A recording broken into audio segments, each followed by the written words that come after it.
Coordinating Minister for Infrastructure, Bali to become a global tourism destination without sacrificing the community, nature, and culture. If you'd like a good laugh, stay tuned for that one. And Canggu bar shooting suspect arrested at Soekarno-Hatta Airport. Stay tuned for details on these and other stories.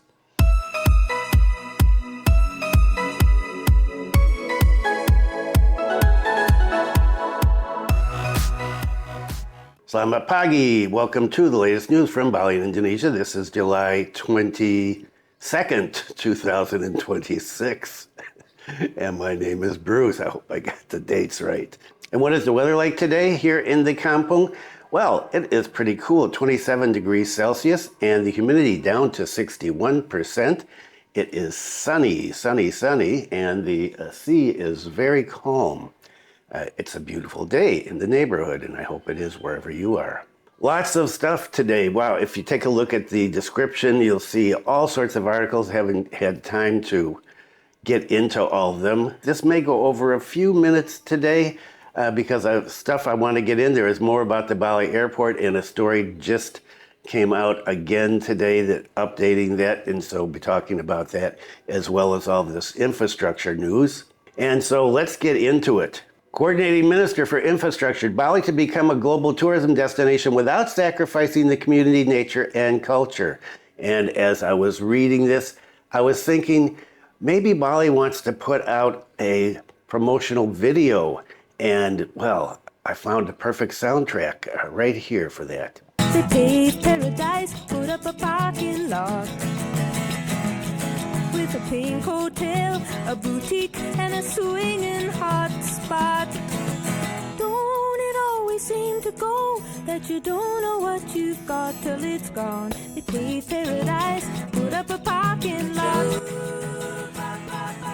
Okay, Coordinating Minister for Infrastructure and Regional Development, who is AHY, Pak Yudhoyono, emphasized the government's commitment to making Bali a world-class tourism destination that remains based on the principles of sustainable development. According to him, economic growth in the tourism sector must go hand in hand with environmental preservation, cultural protection, and improving the welfare of the Balinese people. And there are articles about turning Bali into a financial hub, as well as a world-class medical tourism destination, as well as a cultural destination. What else? Oh yeah, and a center for sports. What else can Bali become? I don't know. Oh, there's also the Disneyland stuff, so wow, they want everything. According to the minister, economic growth in the tourism sector must go hand in hand with environmental preservation, cultural protection, and improving the welfare of the Balinese people. This affirmation was conveyed by the coordinating minister, AHY, after leading the Bali Regional Development Coordination meeting in Denpasar at the governor's office the other day. Bali is Indonesia's mainstay. Why is that? We want to ensure that Bali remains a world-class tourism destination for both domestic and international tourists. However, it would be unfair if in the pursuit of tourism growth, the Balinese people, nature, and culture were neglected. These three must be the main foundation of development, he said. The government has agreed on a number of strategic priorities in developing the Bali region. First, strengthening sustainable spatial planning as a foundation for development. Spatial planning must maintain a balance between tourism areas, residential areas, productive agricultural land, which is disappearing fast, and the development of other economic sectors to ensure Bali's growth remains manageable and sustainable. The second priority is accelerating the development of basic infrastructure and public services. In addition to improving road quality, the government is also paying attention to providing clean water, education, and health services as part of a comprehensive infrastructure development. Story to follow on what the governor has to say about this. One of the main issues that received attention in the meeting was traffic congestion, which is increasingly felt during the holiday season and peak periods of public mobility. It's felt all the time now, not just during the peak periods. The coordinating minister explained that the government is preparing short-term and long-term measures to reduce traffic congestion, including optimizing the Java-Gilimanuk crossing connectivity, developing multimodal transportation, and utilizing sea transportation, such as water taxis. Bali's traffic congestion, he said, is no longer a local issue, When Bali is congested, the whole world is watching. Therefore, we must address it with real solutions through strategic, integrated, and sustainable policies, yada, yada, yada. Apart from transportation, the issues of waste management is also a major focus for the government. The coordinating minister stated that the strengthening of integrated waste processing facilities, TPST, and TPS3R, reduce, reuse, recycle, will be accelerated, accompanied by the development of waste-to-energy technology as a long-term solution to address the increasingly limited waste management capacity. No kidding. In the housing sector, the government is also encouraging the development of residential areas while expanding access for low-income communities to decent and affordable housing through various public housing programs, because this is a big issue. You want the tourists to come here, you want to make this into a global financial hub, world-class medical facilities, and you're paying people minimum wage to work in all of those places. So where are they going to live? How are they going to afford to eat? This is an issue that, of course, is rarely addressed these days.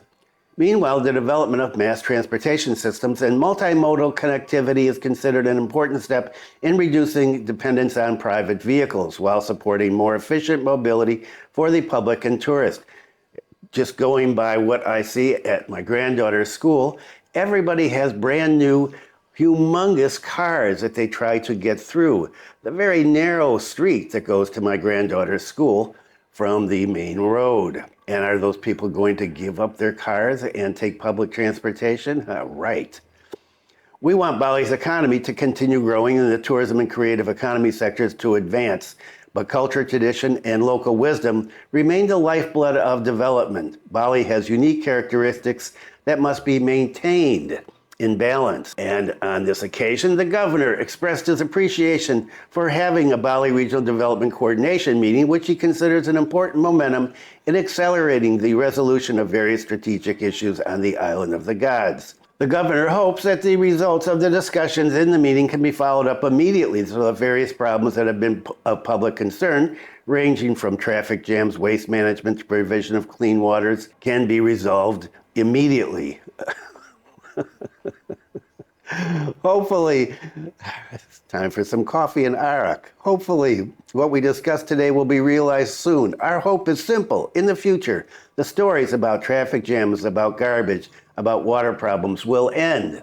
Because let's not talk about them because it makes Bali look bad. The coordination meeting is part of the government's efforts to strengthen synergy across ministries, institutions, and local governments in realizing Bali's development that is globally competitive and sustainable while maintaining the cultural identity and ecological balance as the main strengths of the islands of the gods. And what does the governor have to say about this? To balance tourism visits, Koster prioritizes improvements to Bali's infrastructure and environment. How many years has he been talking about that? Bali's tourism sector recorded an extraordinary performance throughout 2025 with total visits 16.3 million. That's 7.05 million foreign tourists and around 9.3 million domestic tourists. If calculated, the number of tourists who flock to the island of the gods is almost 4 times the total population, which is around 4.5 million. Comprehensive data on achievements and strategic challenges were presented directly to the governor at the Bali Regional Development Coordination meeting the other day that I just talked about. The high interest in vacation in Bali has further strengthened the region's position as a major magnet for Indonesian tourism, contributing 45.8% of the total foreign tourist visits nationally. In addition, the average expenditure of foreign tourists is $1,522 per visit. This condition has triggered an extraordinary economic turnaround, with Bali's tourism sector estimated to generate 176 trillion rupiah, contributing almost half of the national tourism contribution. The positive impact has also spread to Bali's microeconomic indicators, including soaring economic growth at 5.82%. The poverty rate is the lowest on the national scale, 3.42%. The unemployment rate has been successfully suppressed to 1.45%, and the welfare of the people's per capita income continues to climb. And I was looking at this and I thought, it's missing something here, and this is part of what it's missing. This comes from a different article. The Bali Regional People's Representative Council, DPRD, highlighted the persistently high disparity in development between regions on the island of the gods. This is reflected in Bali's inequality, or Gini ratio, which remains at 0.35%. When Bali's ratio hit 0.35%, it highlighted an economic paradox. The province achieved the lowest poverty rate in Indonesia at around 3.72%, yet the wealth gap widened. This indicates that while the overall economy recovered strongly, the financial gains disproportionately benefited top earners. So the question is, economic development for who? Behind the glittering number, the surge in tourism activities has serious consequences.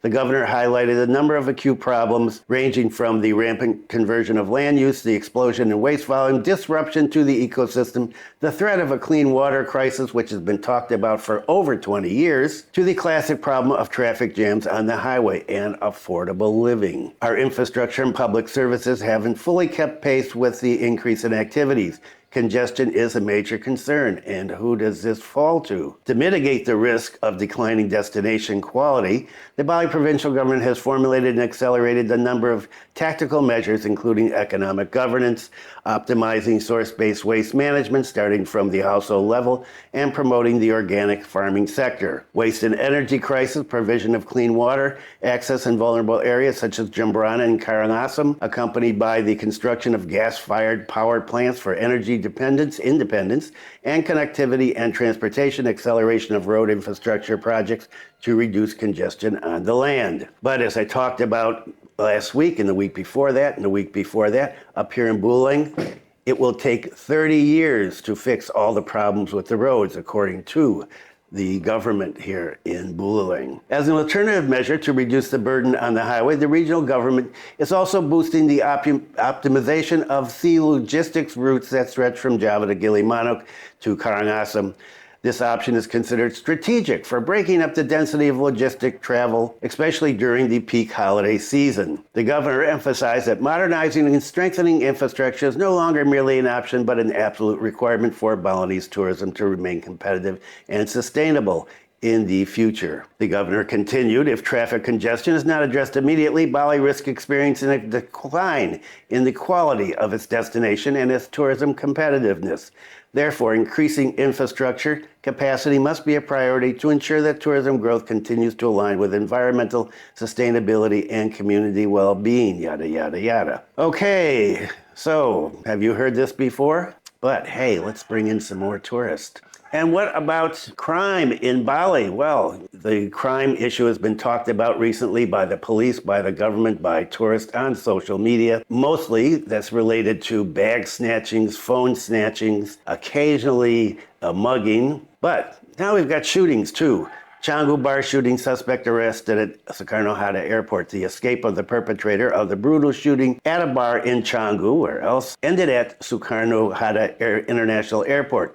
Police arrested the perpetrator, identified as H, shortly after landing in Jakarta less than 24 hours after the shooting that injured 2 people. According to the information gathered, H is an Indonesian citizen. After opening fire at the scene, he did not immediately leave Bali. He hid before departing for Jakarta via the international airport. H's escape was finally discovered by authorities. A joint team from North Kuta Police Criminal Investigation Unit and the Badung Police Criminal Investigation Unit acted quickly in coordination with the Jakarta Metropolitan Police, the Soekarno-Hatta Airport Police, Ngurah Rai, and Soekarno-Hatta Airport Immigration Offices. H was then intercepted and arrested shortly after arriving at the airport on Saturday. Following his arrest, he was immediately flown back to Bali for intensive questioning by the Badung Police. The Badung Police Chief declined to provide details about the arrest when contacted by Detik Bali on Sunday, a couple of days ago.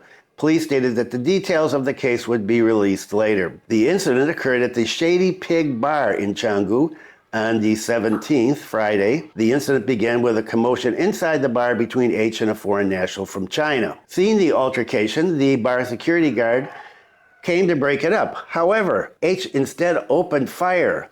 A copper-colored bullet reportedly penetrated the security guard's thigh between traveling further and lodged in the Chinese tourist thigh. Both victims were undergoing medical treatment at a hospital in Denpasar. So things just keep getting weirder and weirder. And what about the airport, right?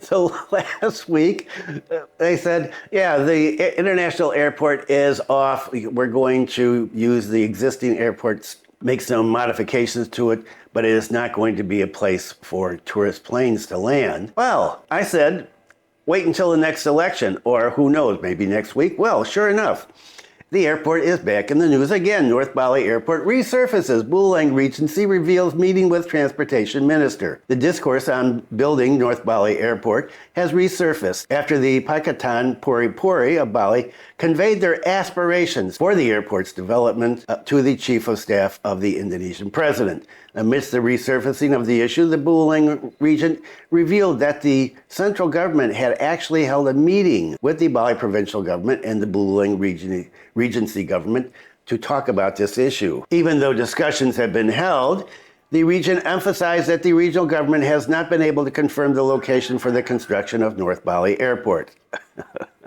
According to him, all decisions related to the project are still the authority of the central government. The provincial and district governments have agreed on matters related to transportation development. There'll be further evaluation and communication. The governor of Bali is ready for that, the regent said. He explained that one of the points that emerged in the discussion was the development of supporting infrastructure. Based on the Ministry of Transportation study, access to the airport will be prioritized before the airport project is begun. The study includes plans to widen the Pantura-Bali route connecting Gilimanuk to Karangasem. In addition, the central government is also reviewing the development of access from Gilimanuk to the southern region of Bali, including the possibility of building a toll road, which I've been talking about for years, to improve connectivity. Anybody for pipe dreams?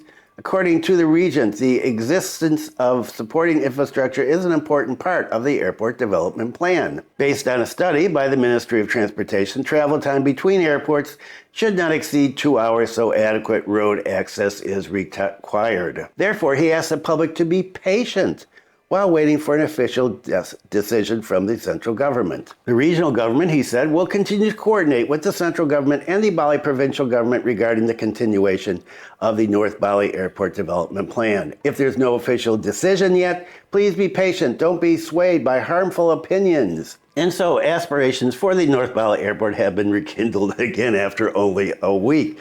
And in another story, which I'm not going to talk about, it says that the president is behind all of this, and he's conveyed his willingness to support the development of the airport as part of the development plan over the next 5 years. And so things change, right, constantly. Today was kind of a good let's have a laugh, because let's think of as many different things that we can do to Bali to make it better. And so a lot of news today, and well, I found a lot of it humorous because this has been talked about for years and years and years.